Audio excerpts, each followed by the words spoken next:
Welcome back to another episode of Boss Up and Glow Up with Lexi Sample. We have a lot to talk about today, but today we're going pretty deep, like deep, okay?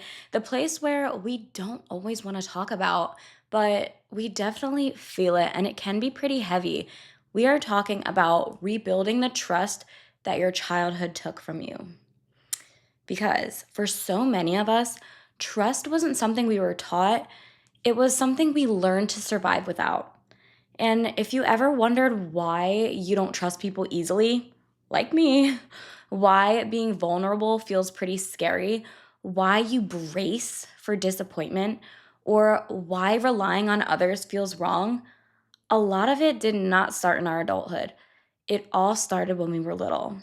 Whether it was neglect, instability, emotional abuse, emotional absence, broken promises, harsh words, or a parent who wasn't who you needed them to be. And it all affects how you show up now for yourself, for others, and just how you are in all. And I want to say this right from the beginning, nothing is wrong with you. You adapted, you survived, you did what you had to do with what you had.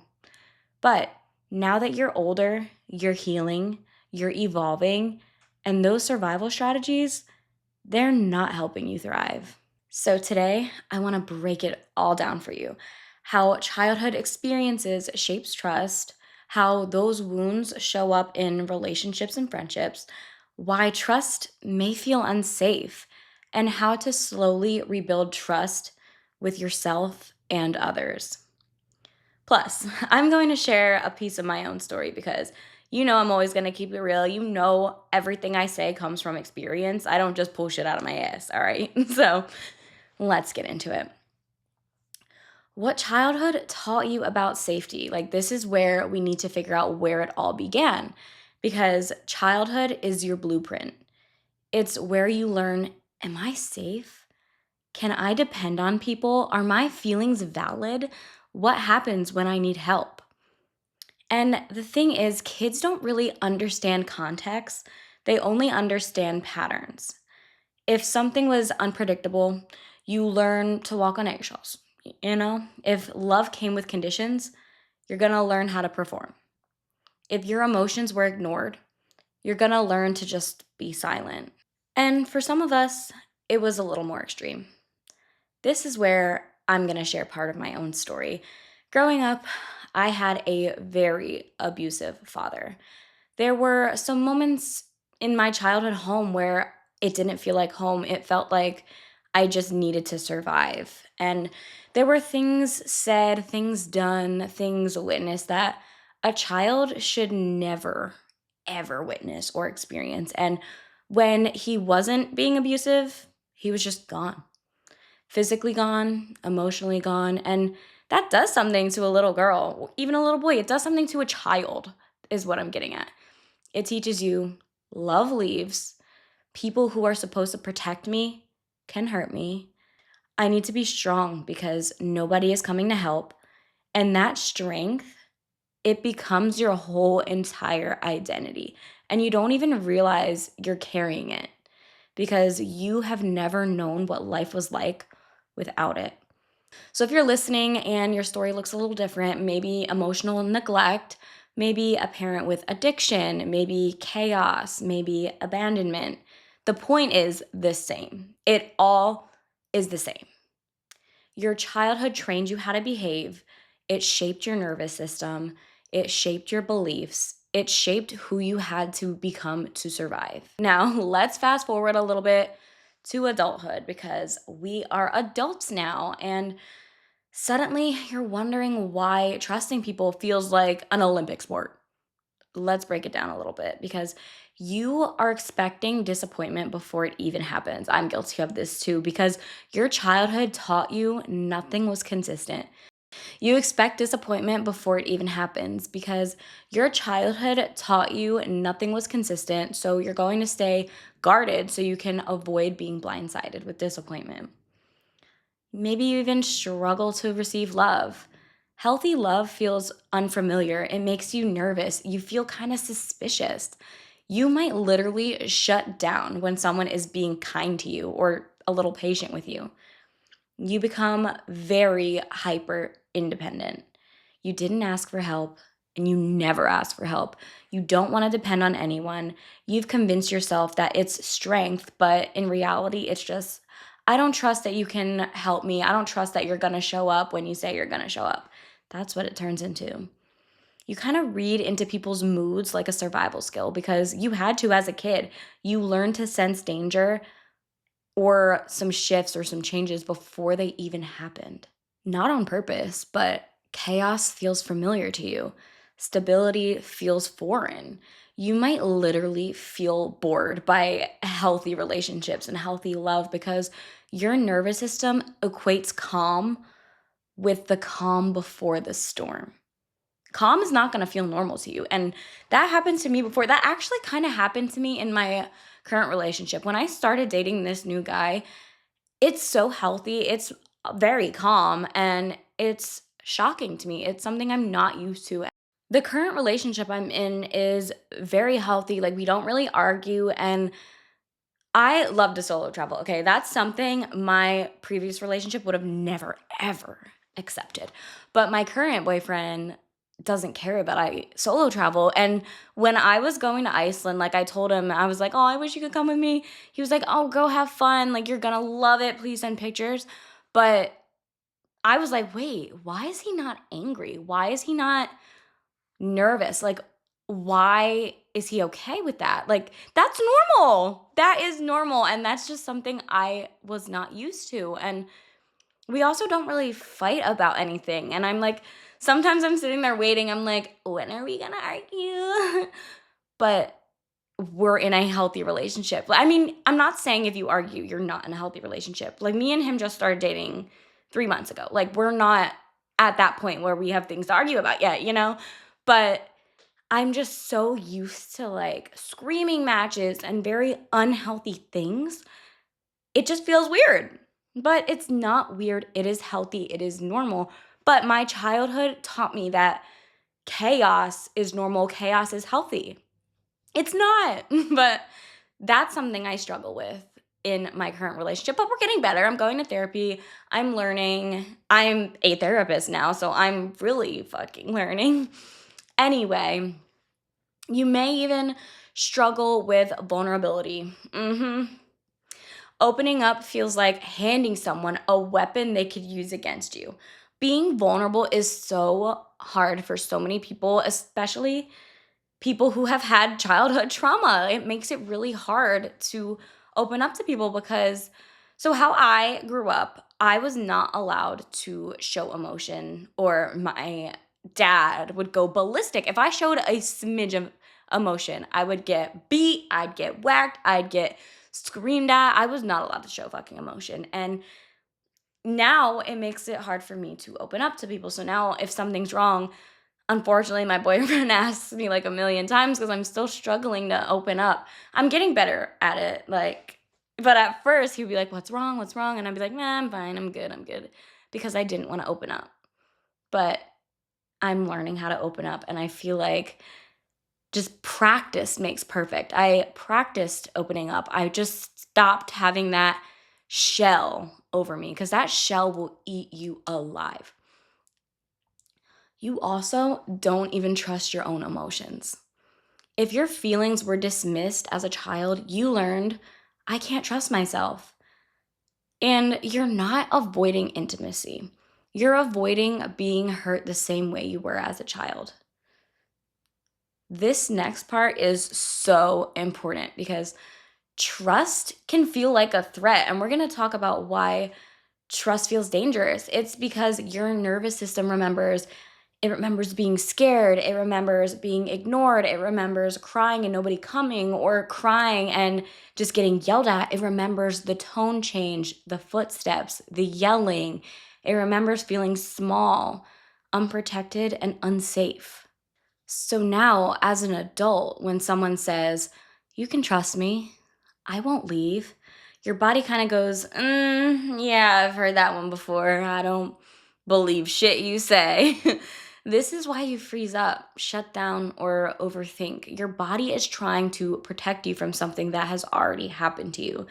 And healing doesn't mean completely forgetting your past, it means no longer letting it control your present, because that takes work. Because it's very hard when you've grown up a certain way with a certain mindset. It's so hard to just flip the switch, but you gotta do the inner work and you'll get there. Now, here's something that nobody emphasizes enough, and it's you can't rebuild trust with people until you rebuild the trust with you. And that means stop making promises to yourself that you break. Every time you tell yourself you're going to do something and then don't, you are reinforcing that you can't even depend on yourself. Just start with small wins and then you can slowly rebuild that trust. Because if you're not fully trusting yourself, you are never going to trust another soul. It's very important to honor your emotions. If you're sad, let yourself be sad. If you're tired, rest. If something hurts, acknowledge it. Your childhood taught you to just push through. Healing teaches you to tune in. And I know it can be tough. Like sometimes when you're sad, you kind of just get mad at yourself. You're like, why am I sad? Why am I feeling like this? Especially, oh my God, with resting. Oh, that was a hard one for me. If I was tired, I would still just keep pushing through. I'd be like, oh my God, I need to get so many more things done. I don't care that I'm tired. I need to do this. I need to do that. I need to do this. I need to do that. No, just rest. Rest is okay. It is okay. Another thing, I'm actually going through this problem right now. So if something hurts, acknowledge it. So I have really bad shin splints right now, and my knees also hurt really bad, but I still continue to work out. I still continue to run. Why? Because I just want to. I mentally go insane if I don't work out, and I'm not allowing my legs to get the rest that they need. Yes, I'm preaching that you need to listen, but here I am not listening. But if something hurts you, you need to acknowledge it. And you know what? Since I'm telling y'all this, I'm going to listen. I am going to rest. I'm not going to run for a little bit. um, you also need to stop abandoning yourself for the comfort of others. No more ignoring red flags just to keep someone around.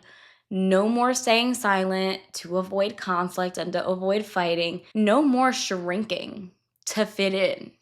We're not doing any of this shit anymore. We have ignored so many red flags just to keep people around. I've done that before, again, in my past relationships, literally all of them. I ignored so many red flags just because it was like, I want this person around, so maybe they'll change, maybe it'll get better. Never did, which is why I'm not with any of them now. Even in friendships, I saw some red flags and I just wanted to be their friend still because maybe we were friends for a while and I just wanted to keep them around. Why? If there's a red flag, why are you wanting that person in your life? I don't get it. Well, I did the same thing. I still don't understand why. So it's just something you need to know not to do. No more staying silent to avoid a fight. If you feel like you need to be quiet or they're going to get mad at you, you shouldn't even have that person in your life to begin with. I have been there, done that where I felt like I couldn't speak up or that person's going to get mad at me, that person's not going to want to talk to me anymore. If I have to feel like that, that person does not deserve to be in my life. Point blank, period. Reparent yourself. Sometimes you gotta. Talk to yourself gently. Give yourself permission to rest, to feel, and to just not be perfect because nobody's perfect. Allow yourself to need things. It's okay to need things. Your childhood punished your needs. Adults should honor them. When you're consistently showing up for yourself, your mind slowly unlearns the belief that you're alone. After you've built that trust with yourself, now you can learn how to trust others again. Slowly and steady, but not blindly. It's going to take some time, so have the patience with yourself. This is where people get hurt. They think healing means you have to trust everybody again. Oh no. It means start trusting wisely. Look for consistency, not chemistry. Okay? Chemistry stems from things being familiar. Consistency comes from safety. So, when it comes to trusting other people, for example, let's say a friend stole from you, okay? And you want to be friends with them for some godforsaken reason and you want to trust them again. That's someone you can't trust. But if someone did something small to you, I'm trying to think of something small, not serious. I can't at the moment, but if someone did something small and maybe it was just a misunderstanding and you guys got in a huge fight, that's something you can forgive and that's something you could trust somebody again. But if they did something huge, like steal something from you or disrespect you, that's different. That's something you can't just trust somebody again. You need to let people earn access to you. Trust shouldn't be an upfront payment, it should be built. You're not gonna go to a restaurant and pay before you eat. I mean, I guess fast food, but a restaurant, that's more towards trust, okay? Because a restaurant is nicer. Trust is nice. You need to communicate your needs and then see their reaction. Safe people won't shame you. Safe people won't punish you. Safe people won't weaponize your vulnerability. Don't rush the process. Building trust is like building muscle at the gym. It's slow and intentional.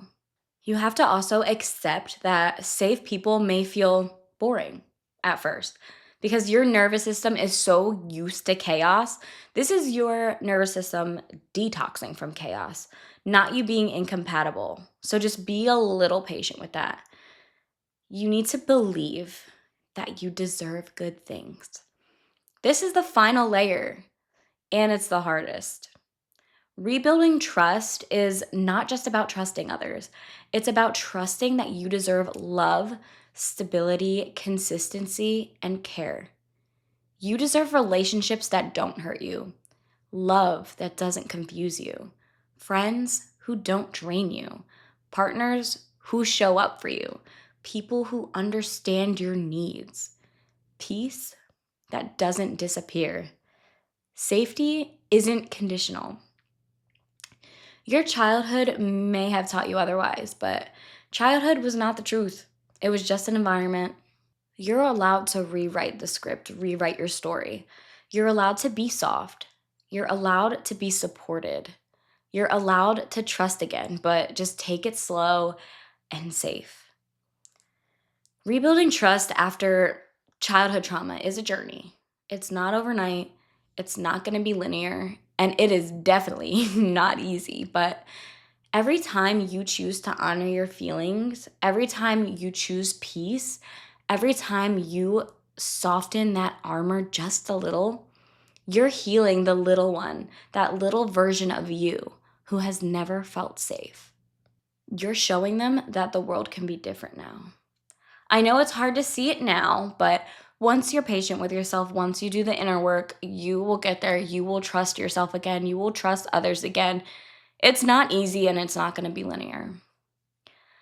All right, y'all. Thank you so much for being here with me today. If this episode hit you in any way, shape, or form, send it to someone who needs to hear it. I love you so much. I am here for you.